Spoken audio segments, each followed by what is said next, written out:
The mountains have always felt endless to me. When the fog settles in the valleys, it looks like the peaks are floating on clouds, as if the world below has disappeared. At night, though, the beauty shifts into something else, something quieter, heavier. The air turns colder, the stars seem too far away, and every sound carries farther than it should. I remember sitting in a small mountain clearing, the fire burning low, when I first noticed the silence. It wasn't natural. The crickets had stopped, the trees had stilled, and even the breeze seemed to hold its breath. In that kind of silence, you can hear your own heartbeat, and you can almost believe it isn't only yours. That's when I saw the pale figure move between the trees. I never should have stayed to watch. The clearing was smaller than I remembered. Pine needles pressed into the soles of my boots, damp and cold. The air smelled of wet earth and something faintly metallic that made my throat dry. It was evening, but the light had already softened, fading behind the mountains. A pale fog rolled in low, brushing my legs, whispering across the undergrowth. Every rustle sounded louder than it should, a trembling in the quiet. I thought I could hear the creek in the distance, but the deeper I stepped into the clearing, the more it seemed to vanish. The fire I built flickered. Orange tongues licked at the night, casting the trees in long, reaching shapes. Then silence fell. It wasn't just the forest holding its breath. The wind stopped. The branches stopped scratching. Even the fire seemed to hesitate, its flames shivering as if unsure. And then movement. Something tall glided past the firelight, too thin to be human. A shadow stretching impossibly high, its edges hazy, like smoke caught in a draft. I felt my chest tighten. My hands went cold. The smell shifted, earthy turning sharp and bitter. It didn't make a sound. No footfall, no rustle, no breath. Just absence. A void pressing against the warmth of the fire. I wanted to look away. I wanted to pretend it wasn't there. But the pale light caught the silhouette's outline against the fog, slender limbs bending in ways I knew they shouldn't.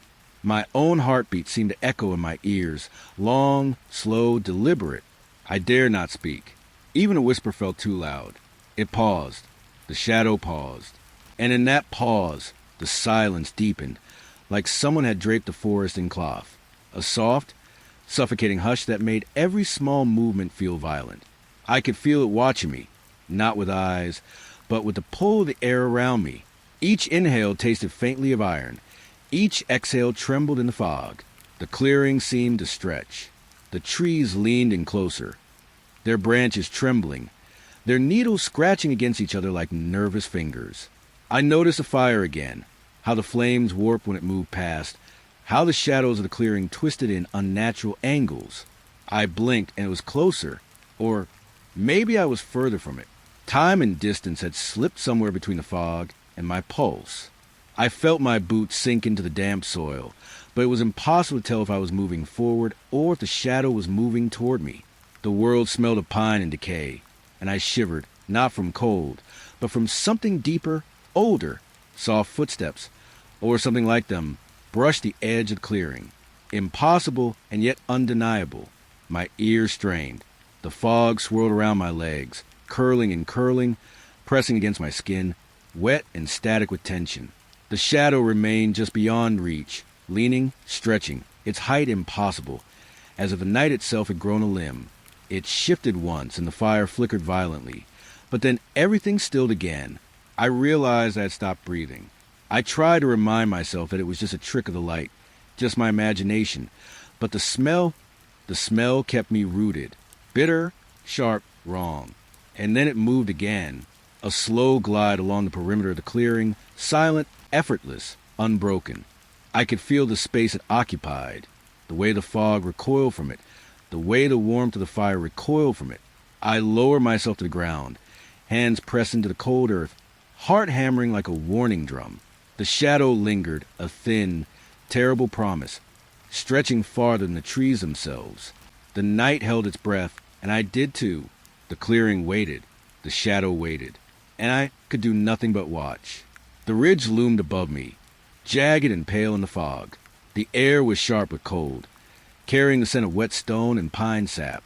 Every step up the slope pressed my boots into soft, damp moss, sucking at my heels. I saw it first in the corner of my vision, a lantern, swinging lightly, far above. Its light trembled in the fog like a heartbeat. I paused, listening. The wind should have carried voices, but there was only the soft hum of the ridge itself. The fog curled around the rocks, curling into my clothes, pressing icy fingers against my skin. I climbed slowly. Each movement felt heavy, like I was wading through water. The lantern shifted again, too smooth to be wind, too deliberate to be chance. The light glimmered over a ledge. It floated, no figure, no hand, just air frozen around it. I felt my pulse in my ears. Every breath I drew seemed to hang in the fog, a fragile wisp against the dark. The earth smelled damp and faintly metallic, like old rain on stone. I reached for the lantern. The air was colder here, sharper, and the fog thin around my fingers. It swayed gently, a pale eye blinking in the dark. I should have recoiled. I should have turned. But curiosity had its own weight, heavier than fear. It did not burn. No warmth at all. Just light, suspended, hovering. I leaned closer. The fog brushed my cheeks like ghost fingers, soft, wet, lingering. I stepped forward, one careful foot at a time. The ridge shifted under me, small stones rolling silently, the air pressing in, static and thick. The lantern floated higher as I climbed. Each movement of mine seemed mirrored by it, not behind, not ahead, but always just out of reach. I could smell the cold now, sharp and clean, a scent that made my tongue dry. I tried to imagine someone holding it, a person, a figure, a warmth, but the shadows on the ridge were empty. The fog twisted around rocks and roots, curling like smoke, whispering secrets I could not understand. When I reached the top, the ledge stretched into nothing. The lantern hung, swaying in frozen air. I could feel it watching, not with eyes, but with the presence of silence, thick and waiting. I held out my hand. The light seemed to dip closer, then retreat, dancing just beyond the tips of my fingers. The fog pressed into my hair and collar, static and chill and impossible weight. For a long moment, I stood there, breath held, skin prickling. The lantern swung. I felt it sway in my chest and my bones, like it found a rhythm inside me. Then I realized there was no one here. No hand, no shadow, just a suspended glow, this impossible lantern floating in empty air. I could not move it. I could not touch it. I could not look away. Slowly I stepped back. The fog closed around me again, soft and thick and smelling of wet stone. The lantern continued its quiet dance above, a pale heartbeat in the dark. I stayed there for a while, watching, breathing, the ridge waiting, the light waiting, and the silence holding me in its quiet. Eventually I turned. The climb down felt easier, though the fog still pressed at my skin, the lantern fading behind the ridge, but not gone, always just out of reach. And the memory of it lingered, a soft, haunted glow, waving in the darkness long after I left. The trail narrowed as I walked. Branches scraped against my arms. The forest smelled damp, earthy, and faintly sweet, like old leaves and pine sap. It was late afternoon, but the light was already pale, folding into shadows. Mist lingered low between the roots, curling around my boots, brushing the backs of my legs. Every step felt heavier than the last, the air thick with quiet that pressed against my ears. And then it appeared, a cabin, wood dark and aged, standing alone like it had grown from the earth itself. No smoke drifted from a chimney, no sign of life, and yet something in the air told me otherwise. The door hung slightly ajar. The hinges whispered as I pushed it, a thin, rusty moan. Inside, dust coated the floor. Each footprint I left sank silently into the powdery gray. It should have smelled of must and rot, but instead there was a faint scent of wood smoke, fresh and warm, lingering from a fire that wasn't there. I stepped carefully. The floorboards creaked softly beneath me. Shadows clung to the corners, bending against the walls, lengthening and shrinking as I moved. The air was cold, but the smell of fire touched my nose, teasing warmth I could not reach. My hands brushed the table. A thin layer of dust lifted with each touch, yet the fire's ghost hung in the air, whispering heat that never came. I moved toward the hearth. Ashes untouched, neat, unmoved for months or years. But the scented smoke pressed close to me, curling around my throat, filling my chest with warmth I could not feel. The windows were small, panes gray with dust. Outside, fog pressed against the glass. Inside, the quiet stretched, thick and patient, like the cabin itself was breathing. I ran my fingers along the mantel. A faint hum vibrated under my touch, soft, almost welcoming. But then the silence returned, heavier than before, and I realized how alone I truly was. I noticed the air shifting. Not wind, something else. A pause in the dust. A presence that pressed behind me. Though when I turned, the cabin remained empty. The smell of smoke grew stronger. Warm, intimate, impossible.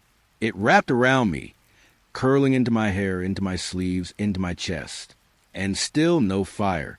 I stepped back toward the door. The floor seemed to tilt, the walls bending inward ever so slightly. The cabin breathed around me, the scent of fire stretching and pulsing with it.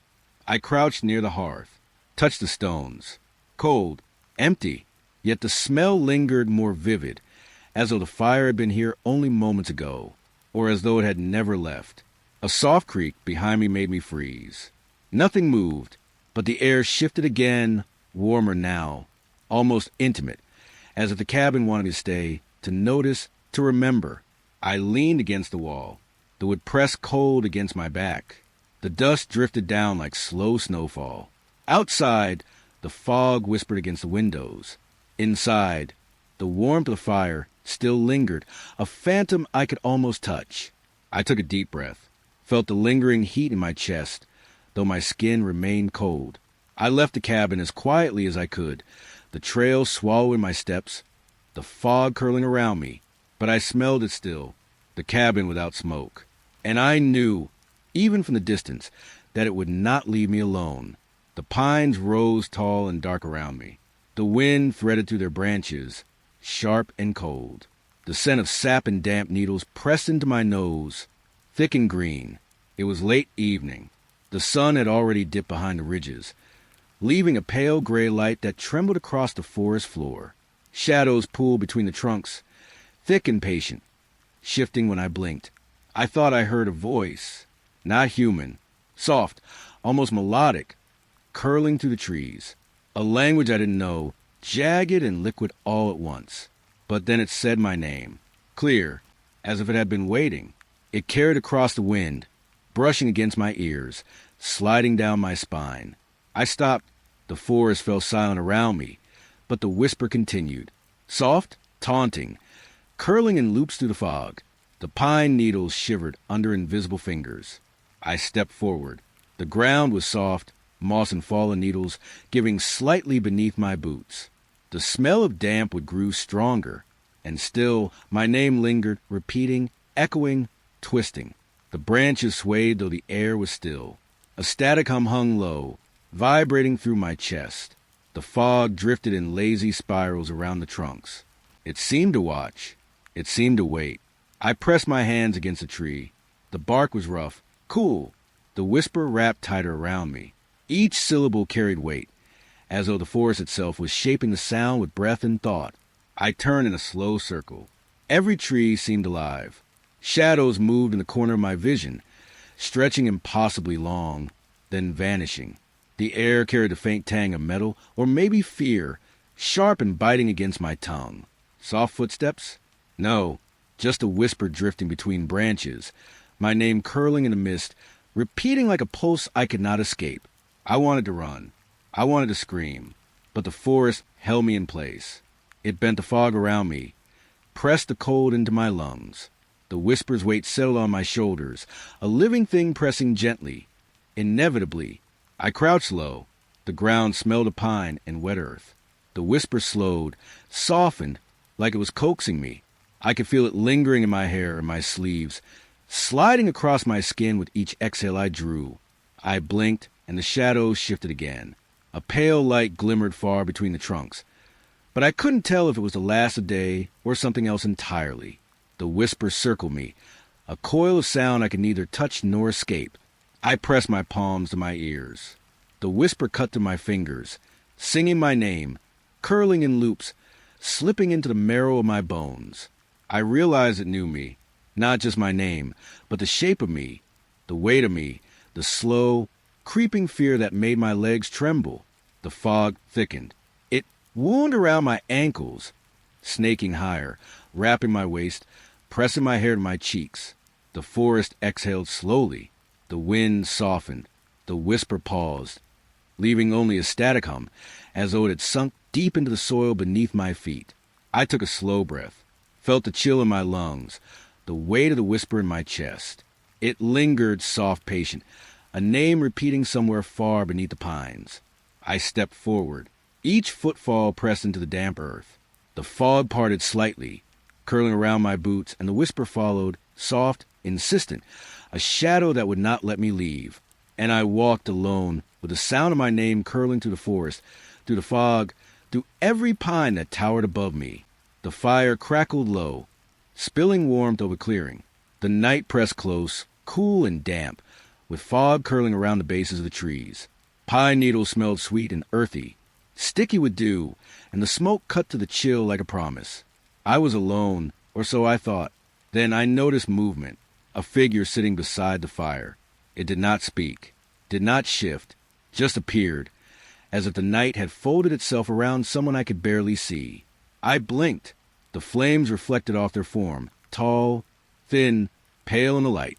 The air hummed faintly around them, like static on skin. A faint smell followed them, smoke and something faintly metallic.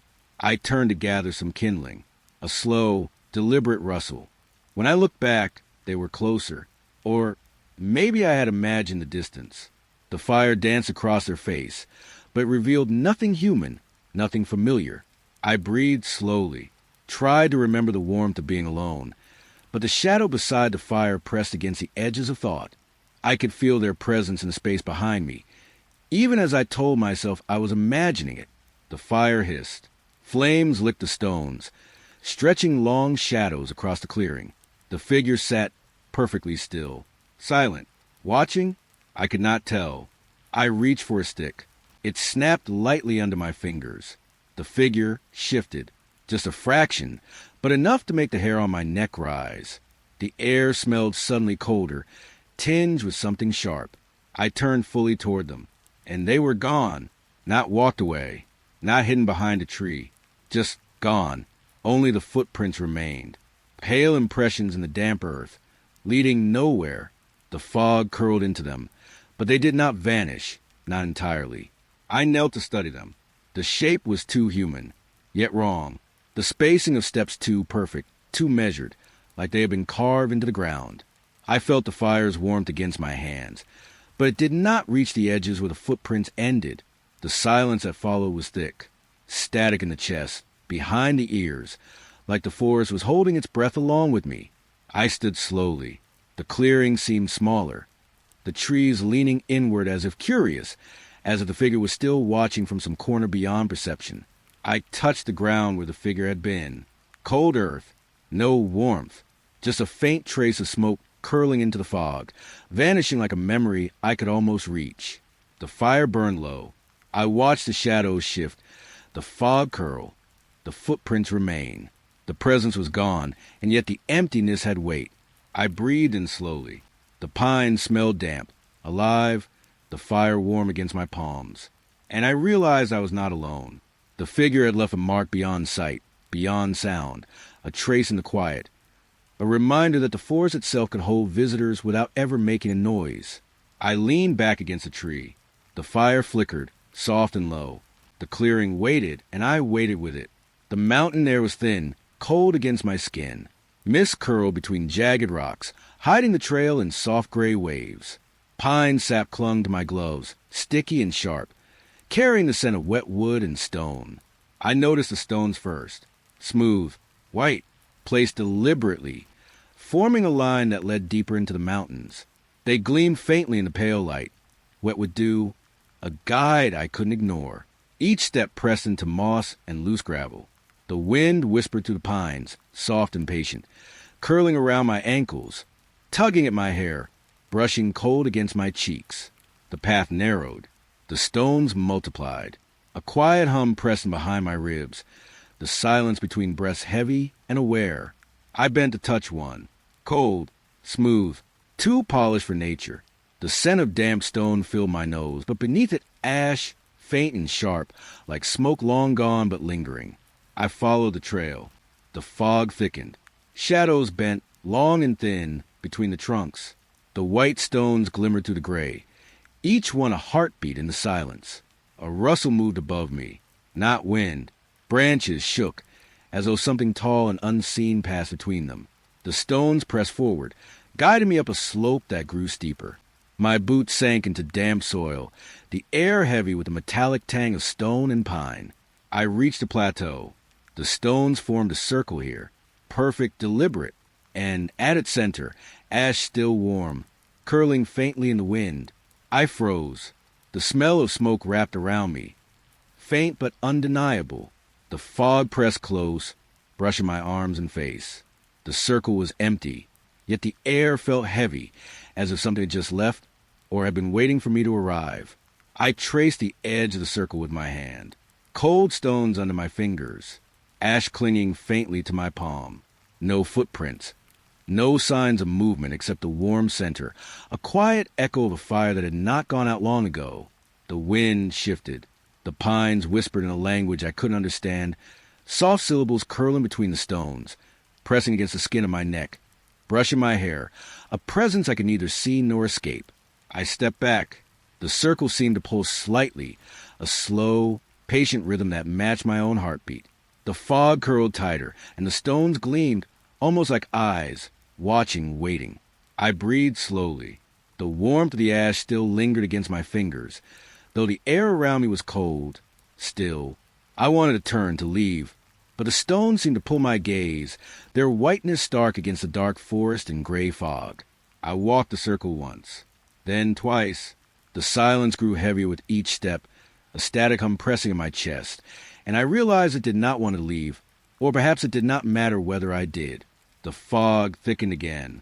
The pines whispered, the trail of white stones stretching back down the mountain, and the ash at the center glowed faintly, impossibly warm. I knelt for a moment, hands brushing the cold stones, breathing in a mix of smoke, pine, and wet stone. The circle was empty, yet it felt alive, patient, waiting for someone who had always been meant to arrive. I finally stood, the fog pressed against me, curling through the stones, the wind carrying whispers that brushed my hair and cheeks. The mountains waited silently, and I walked away, but the memory of the white stones and warm ash clung to me, echoing in the quiet of my own breath. The clearing stretched before me, dark and still. The last of the sun had slipped behind the ridge, leaving a pale wash of gray over the pines. The fire in front of me sputtered low. Smoke curled lazily, carrying the scent of damp wood and pine needles. The air was thick, quiet, pressing it on my chest with every breath. And then I saw them, two pale points of light across the clearing. Eyes, unblinking, unyielding, fixed on me. I froze. The fire spat sparks, the smoke curling in lazy spirals between us. My own heartbeat thudded in my ears, loud and heavy, each exhale a ragged whisper of warmth in the cold. I squinted, trying to make out a shape. Nothing moved. No limbs, no shadow, only the two eyes, pale and patient. The space around them felt empty and full all at once. The wind rustled the needles. It brushed against my cheeks, carrying the faint metallic tang of wet earth. The eyes did not flinch, did not blink, did not acknowledge the fire or the fog or the soft hum of the night. I wanted to look away, to pretend they weren't there, but the gaze held me, pulled at me like a shadow I could not step out of. The fire flickered and died. Darkness pooled in the clearing, but the eyes remained, unwavering, luminous in the gloom.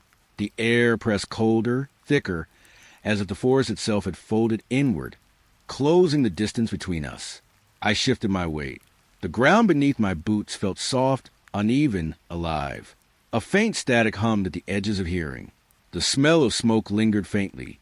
Though the fire was gone, a ghost warmth pressed into my chest. I wanted to breathe, to move, to leave, but every step felt tethered to the gaze, every heartbeat mirrored in the stillness beyond.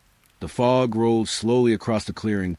IT swirled around the trees, curling around my ankles, brushing my hair in sleeves like gentle fingers.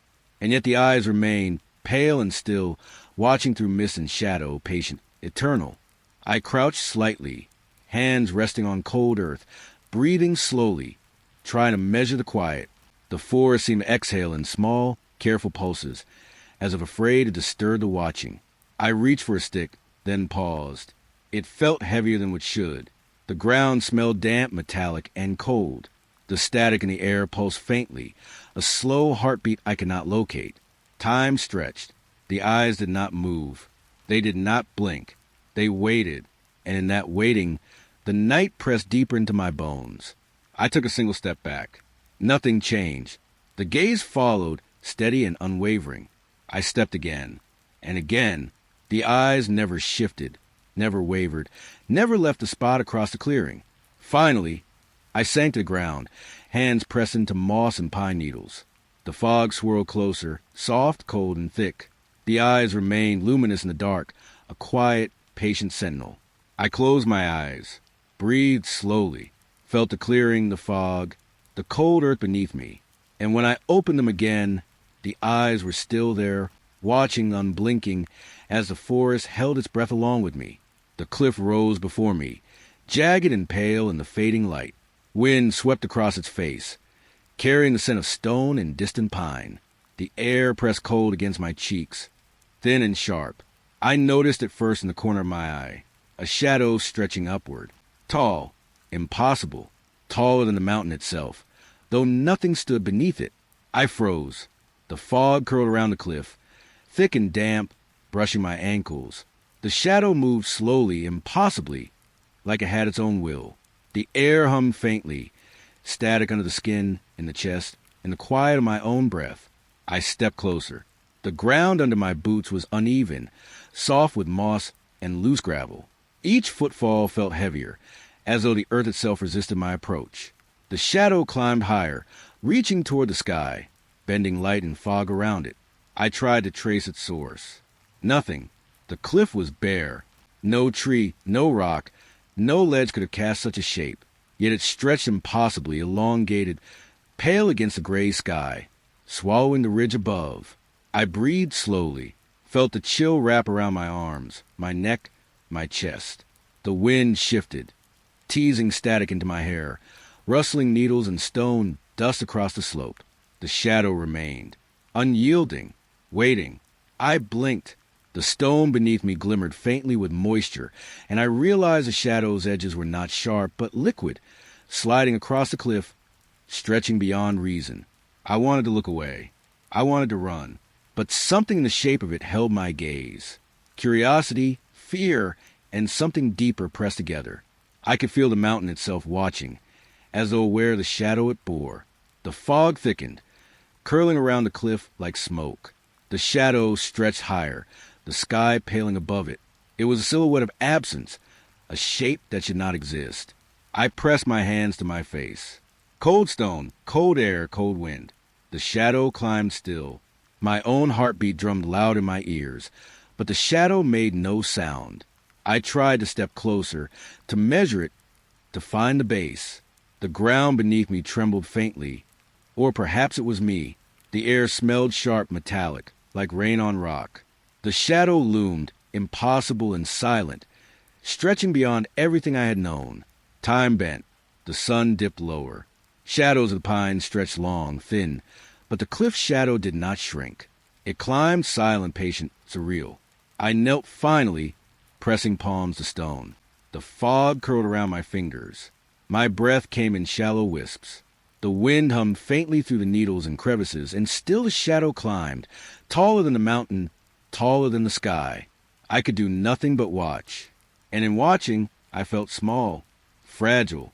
I left the cliff slowly, but the shadow remained, its height impossible, its presence lingering in the fog, in the stone, in every small rustle of the wind I carried with me. The stream curved gently through the forest, silver and pale in the late afternoon light.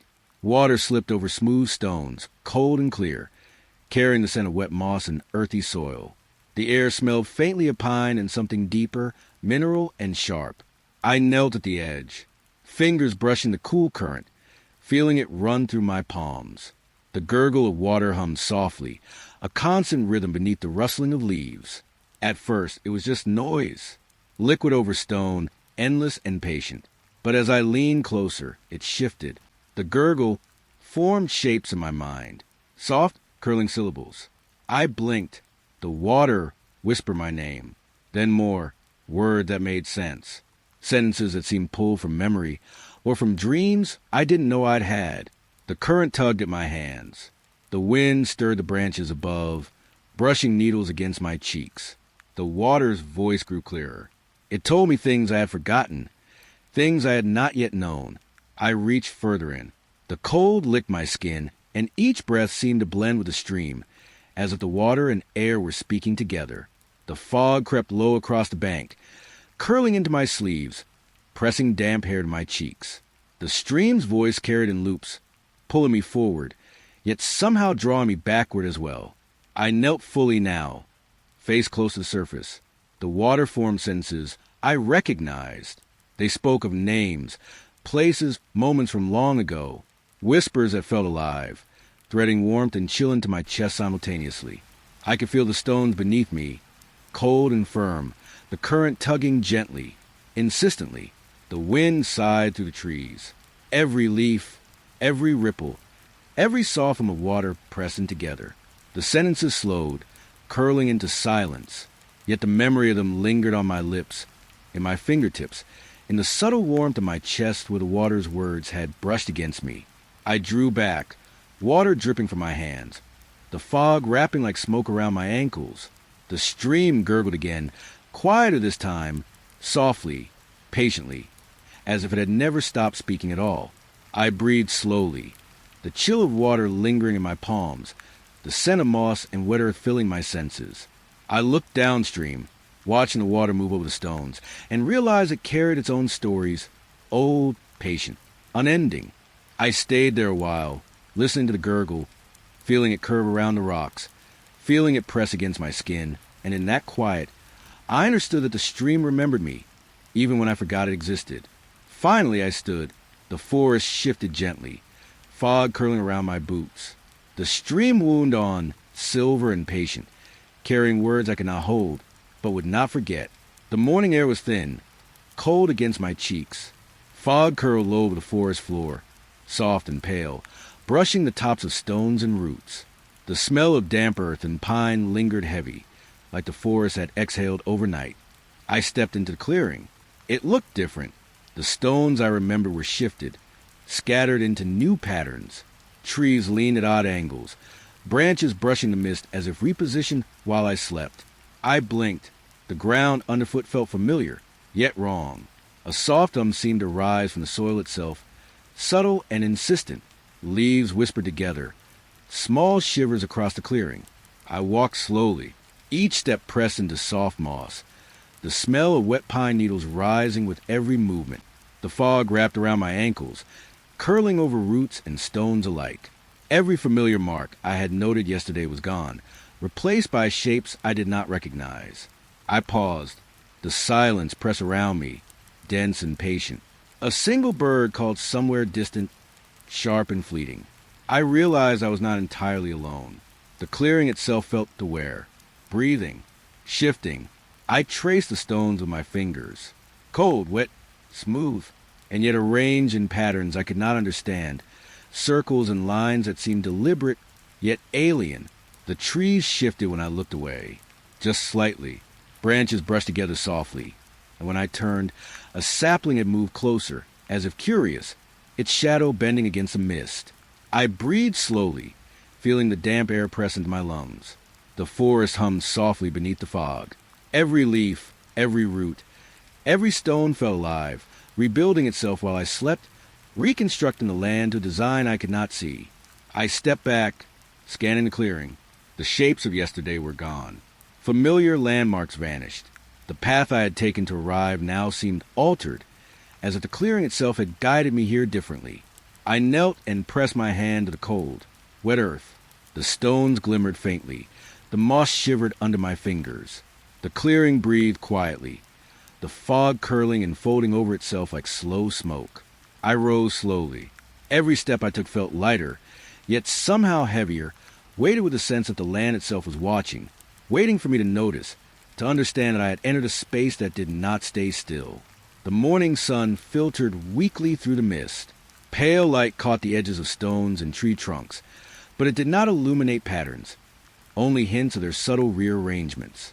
I could feel the clearing move beneath my gaze, tiny shifts that I could almost sense in the soles of my boots, in the brush of the fog against my calves, in the soft whispering of leaves overhead.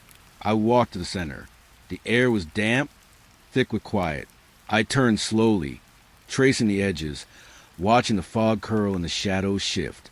Each time I looked away, something had changed. I exhaled slowly. The clearing remained silent, patient, alive. Stones glimmered wetly in the pale light. Trees bent subtly against the fog, and I realized that the land itself had rebuilt overnight while I slept, leaving me in a space I could not entirely recognize, a clearing that moved quietly, deliberately around me. The air was damp, heavy with the scent of pine and wet soil. Mist curled over the forest floor, clinging to roots and low branches. The wind whispered through the trees, soft and deliberate, brushing my cheeks with cold. Smoke rose in the distance, thin, curling, almost hesitant, drifting above the fog. I moved toward it, each step pressed into soft earth, the smell of damp moss rising with each footfall. The source revealed itself slowly. A fire, crackling low, orange light spilling across stones and wet needles. But there was no campsite, no gear, no footprints, no one. I stopped. The warmth from the fire did not reach me, yet it smelled of freshly burned wood, smoke curling in a way that suggested recent hands. I stepped closer. The flames licked faintly at dry sticks, casting long, trembling shadows across the moss. The forest seemed quieter here, listening, breathing. I knelt near the edge. The heat brushed my hands, faint but tangible. The fog curled tighter, pressing damp against my sleeves. I inhaled deeply. The smoke carried a sharp tang, metallic and earthy, but no scent of life beyond it. I circled the fire slowly. Every direction looked the same. The clearing was empty. The mist clung to every stone, every root, folding around the fire like it belonged to no one. I reached for a stick, tapped it against the ground.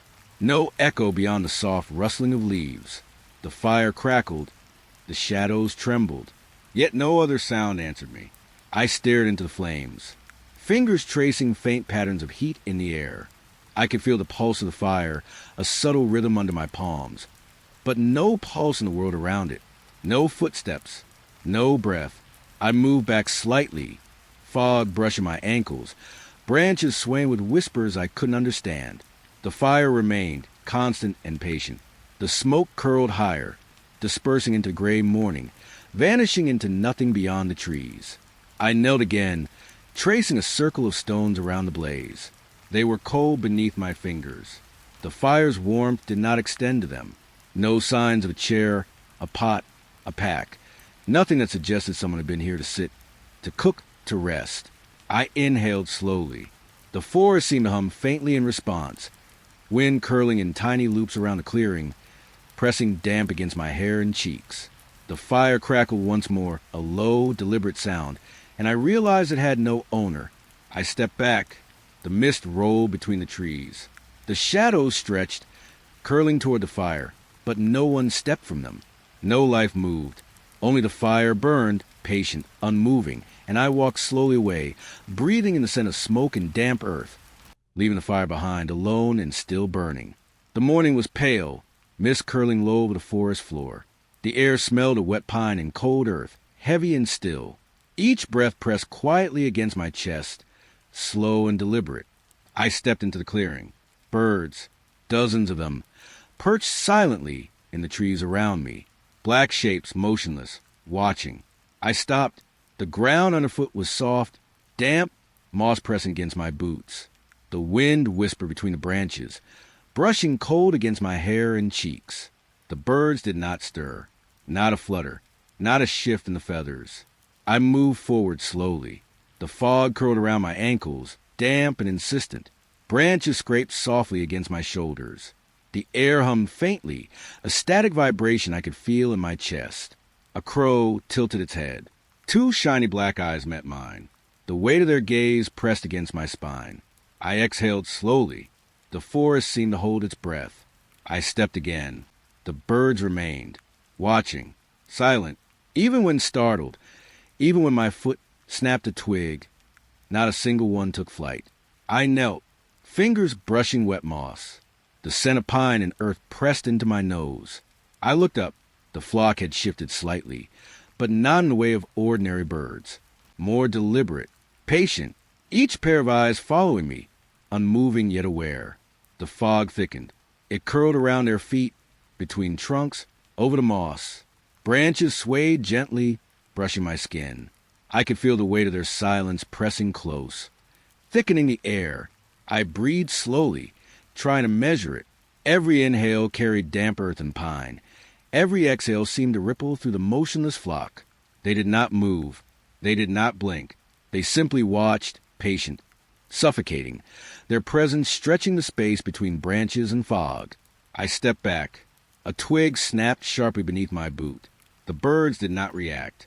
The forest seemed stiller now, as if the clearing itself waited for me to notice what could not be named. I knelt again, pressing hands to the cold, damp earth. The fog curled around my wrists. The birds' heads tilted slowly, almost in unison. The air felt dense, heavy, pressing into my chest, wrapping around my ankles, curling into my hair. I rose slowly. The clearing felt smaller, as if their gaze had shrunk the space between trees and moss, and I realized the forest had become alive with waiting. I exhaled. The birds remained motionless, patient, each shadow black against gray fog and pale morning light. Their silence pressed against me, thick and unyielding, and I walked carefully, feet pressing into moss and wet soil, leaving the clearing behind, but carrying their gaze with me everywhere I went. Night pressed down on the forest, thick and quiet. Mist curled around the trees, low and pale, brushing against my face and hands. The earth smelled damp and sharp, cold under my fingers. I lay in the tent, the canvas walls humming faintly with the wind. Somewhere beyond the fabric, the forest exhaled, rustling leaves and distant branches. Then I heard them, footsteps, soft, measured, circling the tent. I held my breath. The ground beneath my ears pressed faintly against the sound. Each step was deliberate, patient, careful, closer, then farther, looping around as if pacing. I pressed my palms to the canvas. No shadow passed beneath it, only the faint, steady rhythm of steps. And then a pause, a presence, heavier than the mist, lingering close. The footsteps shifted slightly, brushing near my side. Cold air pressed in between the canvas and my skin. A whisper rose, faint and unformed at first, then sharper, clearer, together.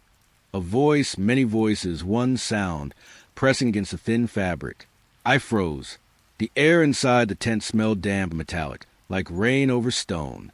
My heartbeat thudded loud, ragged. The whispering circled me, patient, deliberate, unseen. I tried to breathe slowly. Fingers pressed against my chest, feeling each tremor. The footsteps shifted again, pausing, pressing close. Then a soft retreat. Then back, closer still. The whispering formed words I couldn't understand, yet somehow recognized. Breath brushing my face, faint, cold, insistent. The forest outside was still.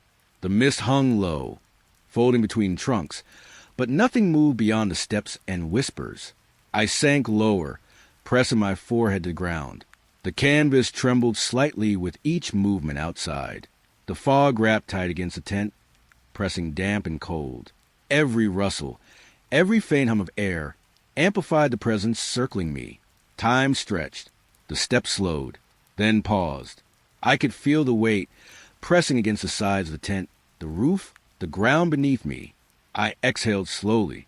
The whispers softened, curling into silence. The footsteps faded into faint, impossible distance. The forest exhaled. I stayed pressed low, hands gripping the cold earth beneath the tent, breath shallow, slow, deliberate. The mist outside folded over itself. The trees swayed softly, and for a long while there was nothing but the quiet hum of the night and the echo of footsteps that had no shadow. The wind carried over the valley, low and constant. Cold air pressed against my cheeks, brushing through my hair. The smell of wet stone and pine lingered thick and sharp. I climbed slowly, boots pressing into soft soil, fog curling around my ankles like pale fingers. The forest thinned as I reached the ridgeline, branches scraping lightly against my arms. Then I heard it, a deep, guttural sound, resonant and vast. It rolled across a valley, stretching beyond comprehension, as if the mountain itself had exhaled. I stopped. The wind pressed against my chest, shivering over my skin, and carried that voice again, low, patient, aware. It hummed through the fog, tangling with the scent of wet stone. I knelt on a rock, feeling its cold beneath my palms. The hum deepened, curling into shapes I could almost understand, like words spoken in a language too ancient, too vast to belong to anything alive. The fog shifted slowly. Branches swayed with soft scraping whispers, leaves trembling against the silent hum of the valley. The sound pressed into my chest, vibrating against bones, pressing into the soles of my boots. I breathed slowly, trying to measure it. The wind carried the voice in loops, a rising and falling rhythm, patient and unyielding. It echoed against cliffs, folded over stones, and stretched across the valley in waves I could feel in my fingers. I stood, legs unsteady, hand brushing against moss and lichen. The hum rolled again, deep and deliberate, touching every stone, every tree, every inch of fog-draped valley. I realized it was not sound alone. It was a presence, vast, alive. I walked slowly along the ridge, fog curling around my boots, branches brushing my shoulders. Each step pressed into the cold earth, yet the hum seemed to follow, wrapping around me like breath, soft and insistent. The voice deepened. A single note stretched long and low, resonating inside my chest. I pressed my hands to my ears, feeling it pulse through my bones, a vibration older than stone, older than the trees. I knelt again. The fog pressed damp against my skin. The valley stretched endlessly below, rocks and cliffs shivering in the muted light. The wind carried a guttural voice once more, and I understood, in a way too vast for words, that the mountain had been listening and was now speaking back. I exhaled slowly, letting the cold air fill my lungs, letting the sound pulse through me one last time. The fog curled tighter, folding over itself. Branches swayed gently in rhythm, and the hum faded into quiet, leaving only the scent of wet stone, pine, and the echo of a voice too vast to be forgotten. The night was cold, sharp against my skin. Mist curled low over the forest floor, clinging to roots and stones. The air smelled of damp earth and pine, thick and heavy. I stepped into the clearing. Shards of glass caught the moonlight. They were set upright in the ground, pale and glimmering. Each one reflected me, not the forest behind them. Only me. I paused. The moss beneath my boots was soft, wet. Fog curled around my ankles, curling higher with every breath. I leaned closer to one shard. My reflection moved as I did, but something was off. A shadow, perhaps, stretched wrong, too tall, too thin. I circled slowly. Each shard reflected a fragment of me, not the trees, not the mist, just me, multiplied, fractured, watching itself in silence. The air pressed damp and cold against my cheeks. A faint hum rose from the earth, almost imperceptible. I reached a hand toward a shard, cold metal at the edges. Wet from dew, my reflection stared back, and in it, my eyes seemed to shift, looking not at me, but past me into the clearing. I moved back. The shards glimmered softly in the pale moonlight, their surfaces catching shadows I could not explain. A twig snapped faintly underfoot. Nothing stirred beyond me, yet the clearing felt alive with patient attention. I knelt among them, pressing palms to the wet moss. The reflections multiplied with the tilt of my head, catching angles I could not follow. Breath curled in fog around my nose, and the forest scent pressed damp into my lungs. I stepped slowly, the shards forming a jagged path around me. Every turn reflected fragments of myself I did not recognize. A subtle vibration rose in the ground beneath me, like a pulse, patient, deliberate. The wind whispered softly through the trees, but it carried no other sound. I exhaled slowly. The reflection shifted slightly with the breeze, yet no forest, no sky. appeared in them. Only me, fractured, watching. I walked toward the center of the clearing. The shards glimmered pale, patient. I could feel the hum through my feet, the cold press of fog against my skin, the smell of wet earth sharp in my nose. The moonlight glinted off the edges of the glass, fracturing the world into silent shards. I stopped. The clearing held its breath. The shards held mine. I tilted my head, and the reflections tilted too, moving in ways that should have been impossible. A whisper of static seemed to curl in the mist. I knelt again, pressing fingers to wet moss. The moonlight caught each shard just so, casting fragments of myself across the fog. No forest behind them, no trees, only my own presence multiplied and silent. I exhaled slowly. The clearing held me, patient and still. The shards glimmered softly, reflecting a self I could not follow, and I stepped back, breathing the damp air, leaving the clearing behind. The shards remained patient, watching. The night was still, heavy with fog curling between the trees. The air smelled of pine and cold earth, damp against my skin. I stepped softly, boots pressing into moss and leaves. A crooked pine rose ahead, pale and twisted against the mist. There she was, a woman, pale as a fog, standing perfectly still by the trunk. Her hair fell like silver threads. She smiled. I froze. Her eyes held nothing, yet seemed to watch everything. A hand lifted slowly, delicate, and waved. The motion was so soft, so deliberate, it seemed to linger in the air. I blinked, and she was gone. The clearing felt colder, the fog thicker, pressing damp against my hair.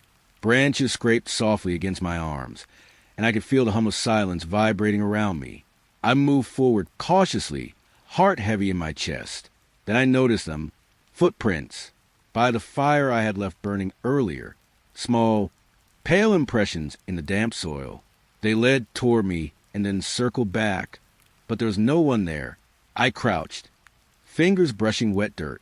The prints were fresh, as though she had been there moments ago, yet no shadow, no movement, no sound, only the faint scent of cold earth and pine. I rose slowly. The fog shifted around me. Each step I took pressed damply into moss and leaves, and still the footprints seemed to follow, or perhaps they had already passed, lingering in silence. The night deepened. Stars dimmed behind a pale mist. I could feel the presence again, patient, waiting, just beyond perception. Breath pressed unevenly against my chest. The fire glimmered faintly, tossing shadows that did not belong to anything alive. I exhaled slowly, every muscle tense. The forest seemed to fold inward, the crooked pines stretching taller, the fog curling more tightly. I could feel her gaze, still soft, insistent. I moved closer to the fire. The footprints ended there, circling the glow. The air smelled faintly of smoke and wet soil. I pressed my hand to the warmth of the flames, and for a moment I felt seen and yet utterly alone. The fog swirled, wrapping around trees and firelight. Branches brushed softly against my skin. Leaves whispered faintly in rhythm with my heartbeat. And though the woman had vanished, her presence lingered. I exhaled again, slow and deliberate. The footprints remained by the fire, pale against damp earth, a reminder that something had been there and that something was still watching. I stepped back into the mist, leaving the clearing, leaving the fire behind, but carrying the weight of her gaze folded into every breath, every shadow, every soft footstep that followed me quietly through the trees. The night pressed close, fog curling low across the trail. The pine scent was sharp, cold against my skin. Leaves and moss whispered under my boots with each step. Then I heard it, my own voice, calling softly, far away, stretched thin through the valley. It trembled on the wind, familiar yet impossible. I stopped. The air hummed around me, damp and heavy. Branches scraped faintly, brushing against my arms. I took a cautious step forward. The voice called again, clearer this time, insistent. I followed it. Each step pressed wetly into moss and soil, fog curling higher around my ankles. The forest thinned. The moonlight touched the ground in pale ribbons, and then I saw it. A second camp. It was identical.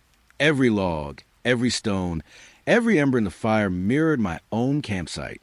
The smoke spiraled upward, Smells sharp and dry. The firelight flickered across the mist, casting shadows I had already seen. I approached slowly. The hum of the forest pressed in, branches swaying in rhythm with the faint echo of my voice. I knelt beside the fire. No footprints led here. No other signs of life. The voice called again, now right behind me. Yet when I turned, no one was there. Just a mirrored camp, the fire burning softly, and the cold press of damp air against my cheeks. I touched the stones near the fire. Warmth lingered under my fingertips. The smell of smoke and pine sharpened, almost choking. I breathed slowly, letting the damp fog fill my lungs. I moved around the camp, circling it carefully. Each detail matched my own campsite exactly, yet everything felt off. The shadows flickered strangely. The embers glowed with a pale, steady light, and the mist curled in impossible patterns. The voice whispered again, soft, intimate, insistent. I could feel it vibrating in the air around me, pressing against the fog, wrapping around every stone and log. I pressed my hands to my chest. The warmth of fire touched my skin, yet I felt entirely alone. The forest seemed suspended, the mist holding every sound, every movement, every echo of my own name. I exhaled slowly, carefully. The mirrored camp glimmered faintly in the moonlight. The fog curled over logs, embers, and stones, folding the space between them and me. I realized the voice would not stop, the call would not end, and the forest had folded me into something I could not understand. I stepped back slowly. The mirrored camp remained, patient and silent, the firelight glinting in the damp mist. Branches brushed softly against my shoulders. The echo of my own voice drifted on the wind, folding over itself, haunting the night. I left the camp behind, but the whisper of my name stayed pressed against my ears, folded into the fog, into firelight, into every soft, impossible shadow that followed quietly through the trees. The night hung thick over the mountains. Fog curled low through the pines, damp and cold against my skin. I could taste the sharpness of wet earth in the air. A radio sat on a rock near the fire. Its dial glimmered faintly in the pale light. A hum pressed softly against my ears, static crackling unevenly. Then, beneath the noise, I heard it, a child's laugh, soft at first, slipping through the static like water through fingers. It grew clearer as the night deepened, curling around the trees. I leaned closer. The fog pressed damply into my hair. The radio hummed beneath my hands, warmth radiating from the back. The laugh repeated, a delicate, impossible sound. It echoed faintly across the valley, mixing with the hum. The pines shifted in the wind. Branches brushed against each other, whispering faintly. I could feel the hum through my feet, vibrating against the soil and moss. The child's laughter layered over it, soft, patient, haunting. I stood slowly, tracing the edges of the radio. The laugh rose slightly, almost as if inviting me closer. Each breath pressed cold against my chest. The fog swirled around my ankles, curling higher with every exhale. I looked beyond the fire. Shadows stretched oddly across the rocks. Nothing moved, yet the sound persisted. A soft, crooked breeze carried the smell of damp pine and faint smoke. The laughter repeated, closer now, pressing against the static, pressing against my chest. I stepped back. The radio hummed beneath my fingers, vibrating faintly through my palms. I could feel it in my bones, a low, steady hum layered with impossible clarity. The child laughed again. The sound slipped around the fire, curling through the mist and fog. It echoed faintly, weaving in and out of the static, a presence that was almost tangible and yet entirely unreachable. I exhaled slowly. The forest pressed closer, patient and silent. The fog coiled higher around the trees. The hum and laughter lingered, folding the night into a quiet, uneasy rhythm. I touched the radio one last time. Its warmth pressed against my fingertips, the hum thrumming through the soil and stone. The laugh faded slightly, becoming almost indistinguishable from the static. Yet I could still feel it lingering, folded into the fog, wrapped around every shadow, pressing softly against my ears. I stepped away. The firelight trembled over the rocks. The mountains held their breath, and the radio continued to hum, a child's laughter hidden beneath, echoing quietly into the night. Fog rolled into the clearing, thick, heavy, clinging to my clothes and hair. The scent of wet earth and pine pressed sharp against my nose. The fire had died. Its warmth lingered only faintly in the stones. Silence hung thick, almost solid, pressing into my chest. Then I saw them. Silhouettes, tall and thin, moving slowly through the haze. They didn't make a sound.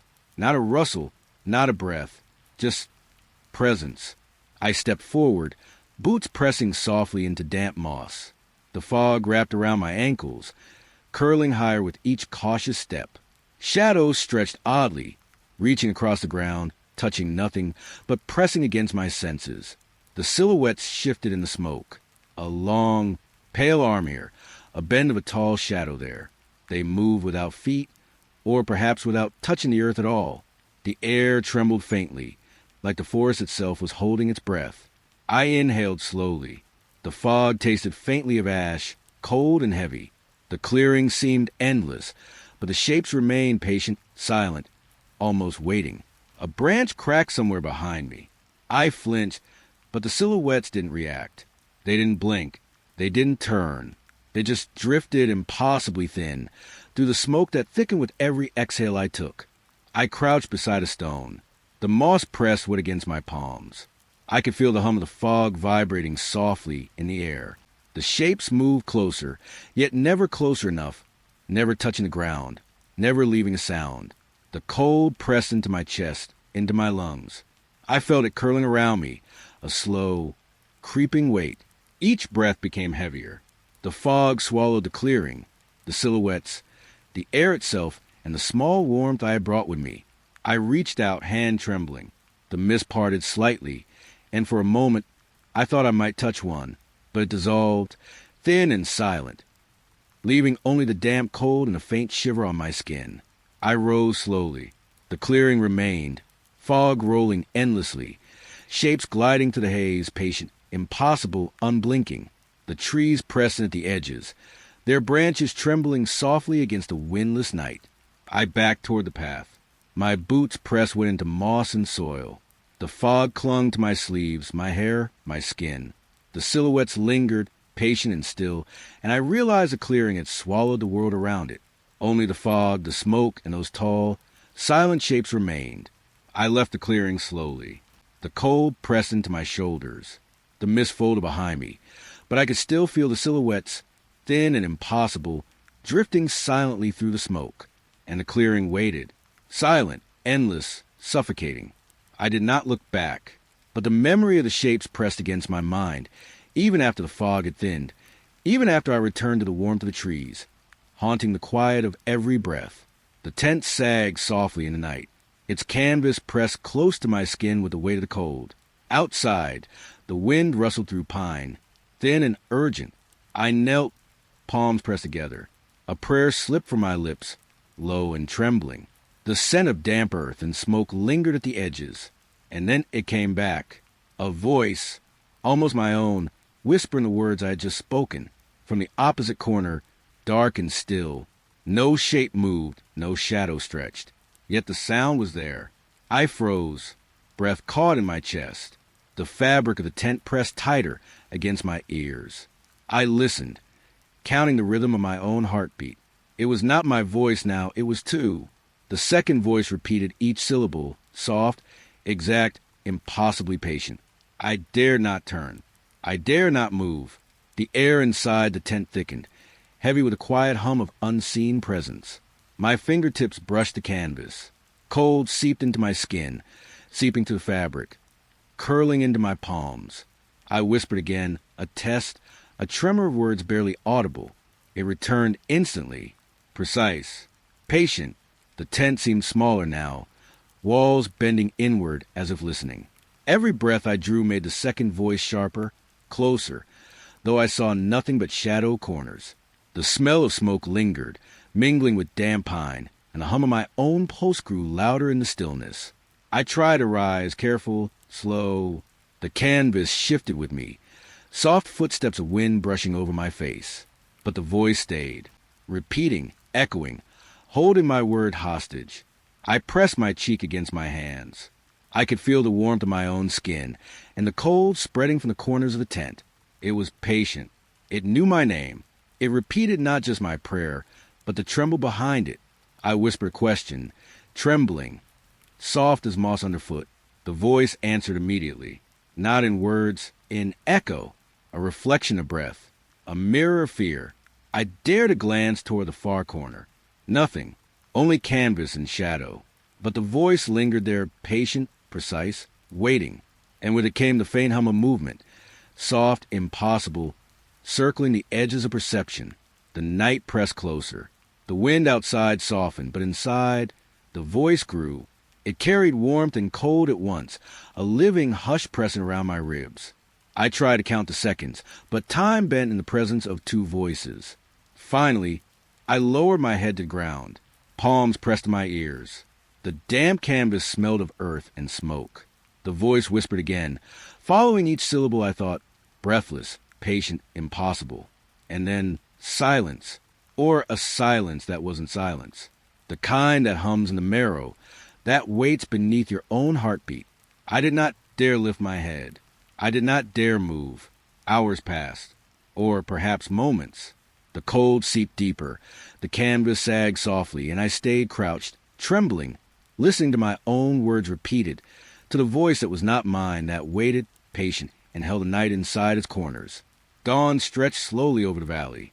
Pale light bled through the fog, soft and cold. The air smelled damp, pine heavy with night's residue.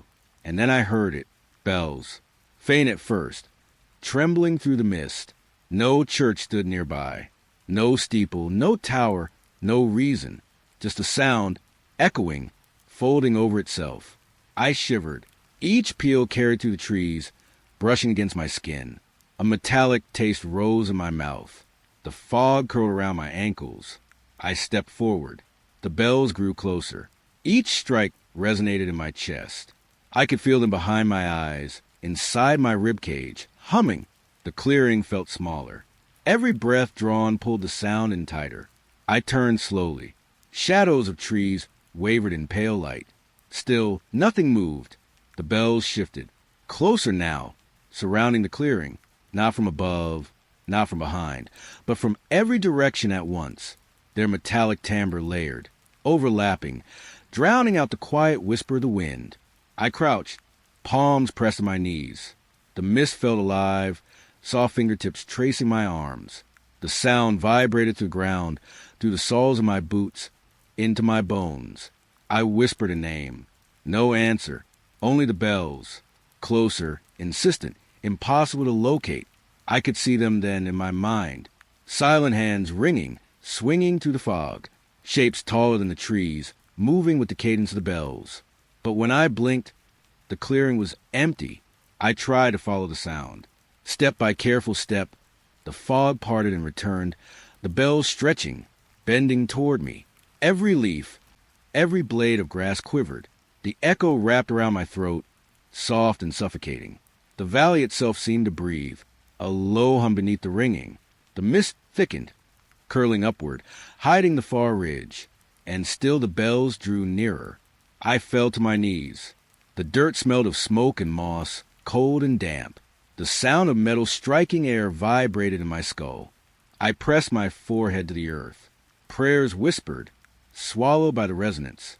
For a moment, the world went still. No fog, no bells, only the scent of wet pine and soil. But then the first bell struck again, louder, closer, and all around. I could feel them, not just the sound, but the presence behind it. Weightless, immense, patient. It surrounded me, folding the clearing in its resonance, humming through mist, through the branches, through me. I dared not move. I dared not breathe too loudly. The fog pressed in. The bells pulsed. Time stretched. And then a single strike lingered long, metallic, vibrating in the marrow of my bones. The mist began to thin. The clearing opened slowly. The fog lifted its fingers from the ground, and the bells faded. Silence returned, uneasy and hollow. Only the memory of vibration remained in my chest, my head, my trembling hands. The valley seemed to watch, waiting. I rose, careful, shivering. The sun broke fully over the ridge, pale and quiet. No steeple, no figure, Only the clearing and the scent of damp pine, and the echo of bells lingering in the air. The sun rose high, bright and clear. No clouds, no wind, just heat pressing against the skin. The clearing stretched before me, grass pale and golden under noonlight. I stepped forward, feet pressed into soft earth. The smell of dry moss and pine lingered. Every rustle of leaves sounded louder than it should. And then I noticed no shadow, not from the trees, not from the rocks, not even beneath my own feet. I stopped. A warmth brushed my ankles, light, solid, and heavy, but nothing darkened it. No contrast, nothing to anchor the day. The clearing felt wrong. Every color sharp, every line stark, yet flat, hollow, unreal. The air pressing around me, static, almost humming at the edges of hearing. I knelt, hand hovered above the ground. Grass soft, damp, sunlight reflected off the tips of each blade, but the shadow that should have fallen did not exist. I turned slowly. The trees swayed without cast. A branch snapped, crisp and sudden, yet no darker mark appeared beneath it. I could see the forest beyond, but it too had no shadows. Only light, relentless, sterile, impossible. The clearing seemed to pulse. A breath, slow and patient, carrying the scent of pine resin and dry soil. I tried to shake it off. Step by careful step, I moved, but the sun stayed above, indifferent, and the shadows stayed absent. My own body, so solid, so real, refused to darken the earth. I lifted a hand, fingers splayed. It glowed bright in the noon sun. No outline, no form beneath. I shivered, skin prickling under the relentless light. Silence stretched. Too long, too complete. A bird called somewhere unseen, but the sound felt swallowed, rebounding the emptiness of this light. I breathed slowly, careful. The clearing pressed, endless, flat. Grass whispered under movement, but the whisper carried no shadow with it. I sat, knees drawn close. The sun burned my shoulders. Yet no part of me belonged here. No connection to the earth. No mark, no imprint, no shadow. Time blurred. I blinked. The clearing remained. Bright, empty, impossible. Finally I rose. Step by hesitant step, I left the center. Sunlight cut the air, warm and unforgiving. Still nothing followed. No darkness underfoot. No reflection in the light. The clearing stayed behind me. A vast, silent witness.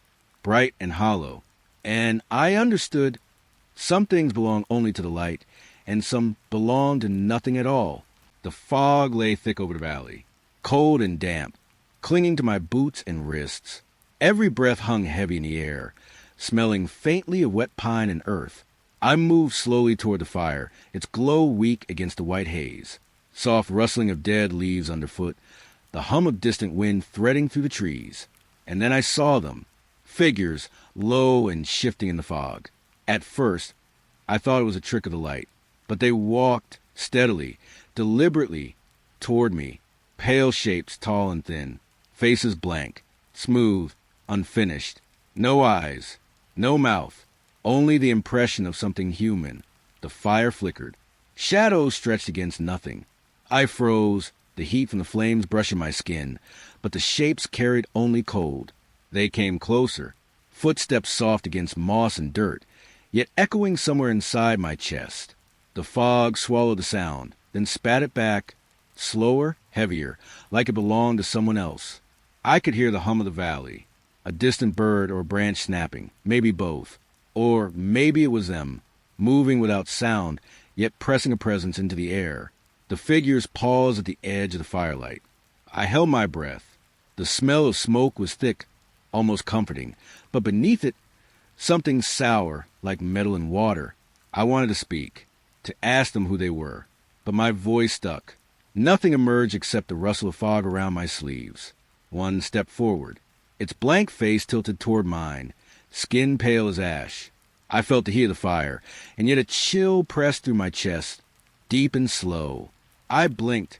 They were closer than I expected, but still the fog clung to them, blurring edges, softening features that should not exist. Time slowed. Each step measured. The air vibrated with their presence. and my own heartbeat sounded like static in a radio. I could smell the earth. Wet, dark. I could feel the heat of the flames. And still, the fog held them, pale and incomplete, advancing on nothing but space between me and them. They stopped again. I exhaled without thinking, and the fog seemed to ripple with it. The shapes did not respond. They did not move. They merely were. I stepped back, 1 foot into the shadow beyond the fire. Cold bit at my ankle. They did not follow. They only waited, blank faces lifting in silence, as though trying to remember how to be human. The fire hissed. The wind hummed. The fog pressed tighter around the clearing. The figures faded slowly into the white, leaving behind only a faint, cold impression in the air. I stayed still, breath slow, shallow. The fire burned on. The fog moved, carrying only the memory of pale, unfinished faces. And I understood some things walk toward you not a harm, but simply because they exist. And sometimes that is enough. The night was heavy. Fog lay low in the clearing, thick and silent. My hand shook as I stacked the final logs, their dry scent sharp in the cold air. I struck a match. A thin flame hissed to life, trembling against the wind. Smoke curled up, carrying the pine and earth with it. The fire was small, fragile. My last. I knelt close. Heat brushed my fingers, but the forest beyond remained still, shadowed, and empty. The hum of night insects wavered, and the static in the air fell heavier, almost listening. The flames flickered. A soft rustle came from the tree-line. Leaves whispered against one another. At first, I thought it was a wind, but then I saw movement. Pale hands, reaching, dozens of them, thin and ghostly, emerging slowly from the darkness. They did not step forward. They waited, silent, patient. The fire sputtered. A log cracked, sending a brief flare into the night. The hands twitched in the shadows, motionless and yet full of intent. The smell of smoke mixed with the damp earth, tangy and suffocating. I tried to rise, but my knees were locked, pressed into the cold dirt. The hands moved with the subtle rhythm of a tide, hovering at the edge of the clearing. I could hear my own breath. Sharp, quick, heavy. I leaned closer to the fire, watching the glow kiss my fingers. The fog thickened, wrapping the clearing in a muted gray, blurring the edges of the reaching hands. The flame died a little more. A hiss, a pop, the warmth retreated. The hands stretched farther, more of them revealing themselves with each second, cold pressing from all sides. I whispered, a prayer, a name, a plea. The forest swallowed it immediately. No response, only the soft brush of fog against my skin. The fire shrank to embers, pale light fading into the night. I felt the air grow heavier, as if the hands were weighing it down, pressing the darkness closer. I could see their fingers now, thin, almost translucent, tips hovering just at the edge of heat. They were patient, unblinking, waiting for the last warmth to vanish. The logs cracked again. A small flare rose, and I saw the line of hands stretch endlessly, fingers curling, uncurling like the forest itself had learned to breathe. I held my breath. Every rustle of leaves, every shift in fog, felt amplified, oppressive, like the world had shrunk to this clearing in these hands. The last ember flared and went dark. No glow remained. The cold swallowed me. The hands pressed closer, and the fog seemed to carry their weight, damp, metallic, and unyielding. I did not move. I could not, and the clearing waited with me, hands reaching, stretching, patient beyond understanding. Time lost meaning. The night hummed faintly, a static song under the trees. The air smelled of smoke, pine, and something sour beneath it. I whispered again. Nothing came back. Only the cold, only the hands, and the endless dark that held them. Dawn settled quietly over the mountain. The air smelled of ash and damp pine. I packed slowly, feeling the weight of every log, every ember.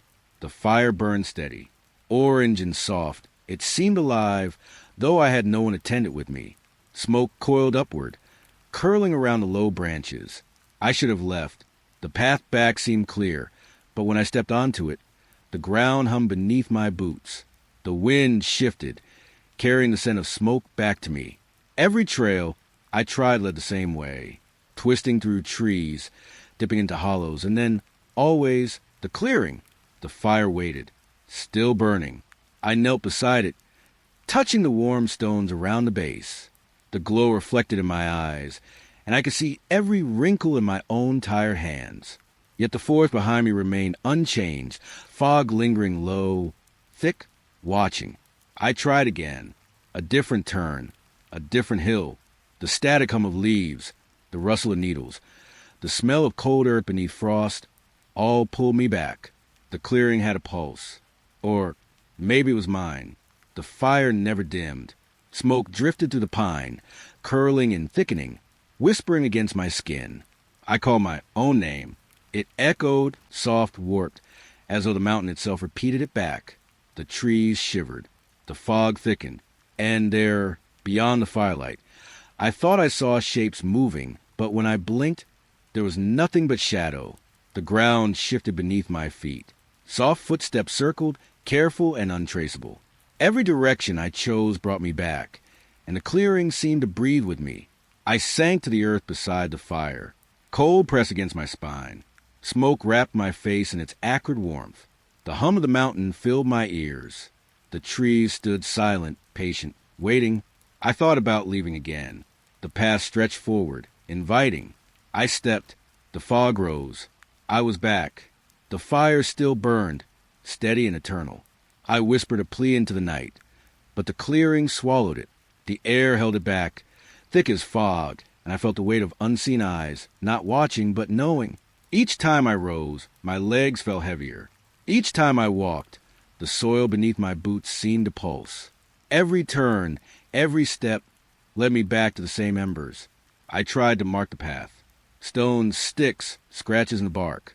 They vanished by morning. Smoke carried away the scent. Mist erased every trace of where I had been.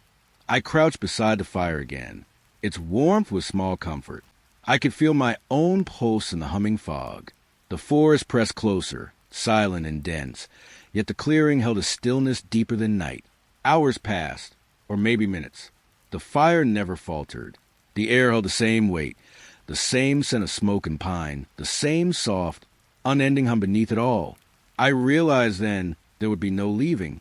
No trail would carry me home. The mountain, the clearing, the fire, they had claimed me. I breathed slowly. The smoke curled around my face. The fog pressed softly against my skin. The clearing waited, patient, eternal, and I, alone but not alone, sat by the fire, knowing it would never die.